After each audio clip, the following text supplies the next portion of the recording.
Shalom, salam sejahtera Bapak Ibu, Saudara-saudari, dan anak-anak yang terkasih dalam Yesus Kristus. Selamat pagi dan selamat berjumpa dalam Renungan Harian Torayam, edisi Selasa 13 Juni 2023. Bersukacita atas kasih karunia Tuhan yang menganugerahkan kita kehidupan baru yang akan kita jalani dengan penuh penyerahan diri kepada Tuhan. Dalam sukacita persekutuan kita saat ini, kita akan merenungkan firman Tuhan dari Markus pasal 7 ayat 1 hingga ayatnya yang ke-22. Namun sebelum itu, mari kita minta hikmat dari Roh Kudus di dalam doa kita berdoa. Bapa dalam kerajaan surga, dalam sukacita penuh ungkapan syukur, kami menyambut hari baru yang Engkau anugerahkan kepada kami. Kami berserah dan bersandar kepadamu dalam menjalani hari ini dengan berbagai suka duka yang akan kami hadapi. Kami percaya ya Tuhan, bahwa firman-Mu akan menuntun kami dalam menjalani hari ini. Oleh karena itu, kiranya Roh Kudus-Mu memberikan kami hikmat untuk dapat memahami firman Tuhan yang akan kami renungkan bersama. Roh Kudus kiranya menolong kami, dalam Yesus Kristus Juru Selamat kami berdoa. Amin. Markus pasal 7 ayat 1 hingga ayatnya yang ke-22, firman Tuhan, perintah Allah dan adat istiadat Yahudi. Pada suatu kali, serombongan orang Farisi dan beberapa ahli Taurat dari Yerusalem datang menemui Yesus. Mereka melihat bahwa beberapa orang muridnya makan dengan tangan najis, yaitu dengan tangan yang tidak dibasuh. Sebab orang Farisi seperti orang-orang Yahudi lainnya tidak makan kalau tidak melakukan pembasuhan tangan lebih dahulu. Karena mereka berpegang pada adat istiadat nenek moyang mereka, dan kalau pulang dari pasar, mereka juga tidak makan kalau tidak lebih dahulu membersihkan dirinya.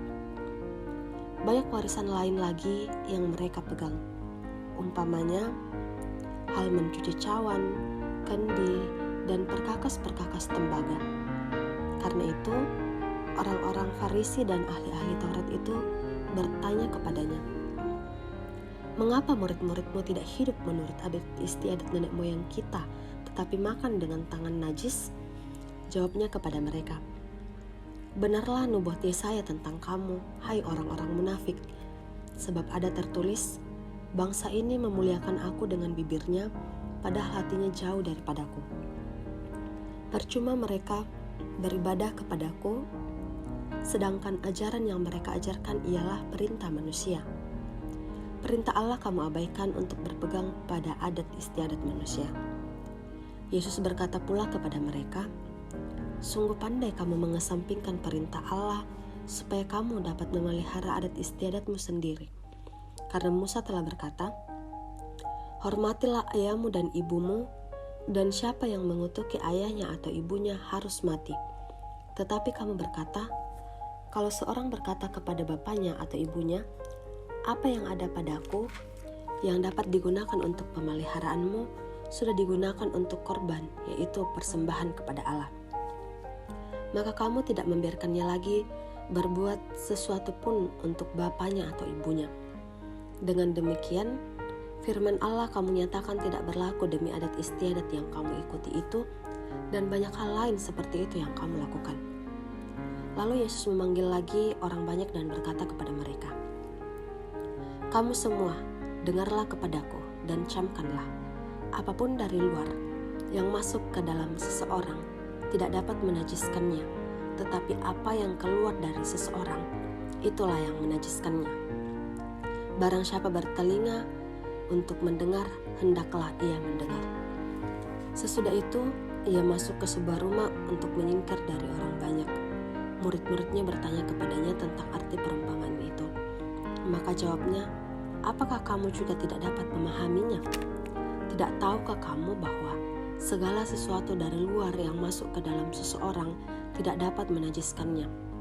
Karena bukan masuk ke dalam hati, tetapi ke dalam perutnya lalu dibuang di jamban. Dengan demikian, ia menyatakan semua makanan halal. Katanya lagi, apa yang keluar dari seseorang, itulah yang menajiskannya.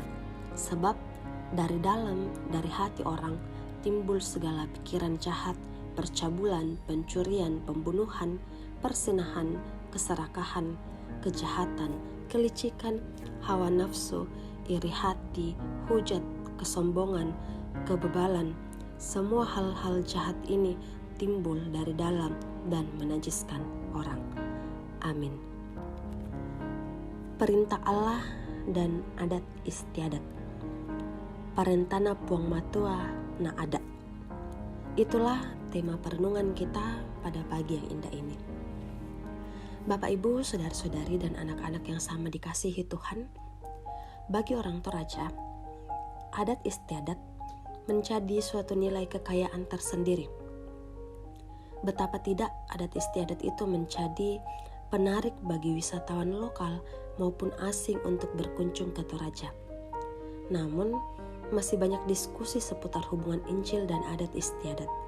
Apalagi masih sering ada ungkapan dalam kegiatan adat podo ke dialog ke dukai, atau yang penting dilakukan, bahwa ibadah seakan-akan hanya pendukung saja dan identitas acara bahwa acara yang dilakukan adalah acara orang Kristen.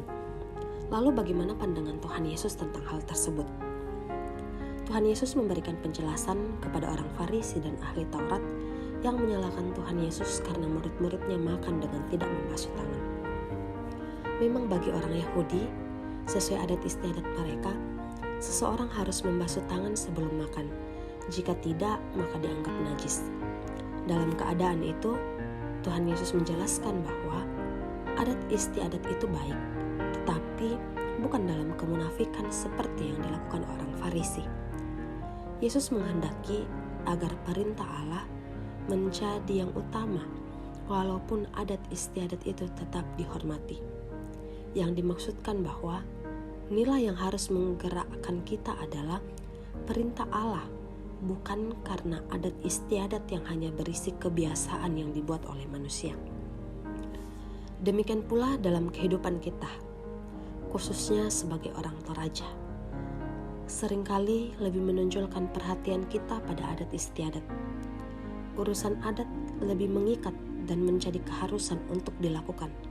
Sementara perintah Allah seperti pelaksanaan ibadah pada acara rambu solo atau rambu tuka yang seharusnya menjadi inti kegiatan justru hanya sebagai pelengkap saja. Nilai-nilai adat penting, namun untuk melakukan nilai-nilai itu harus diterangi dan dilakukan menurut perintah Tuhan. Amin. Mari berdoa.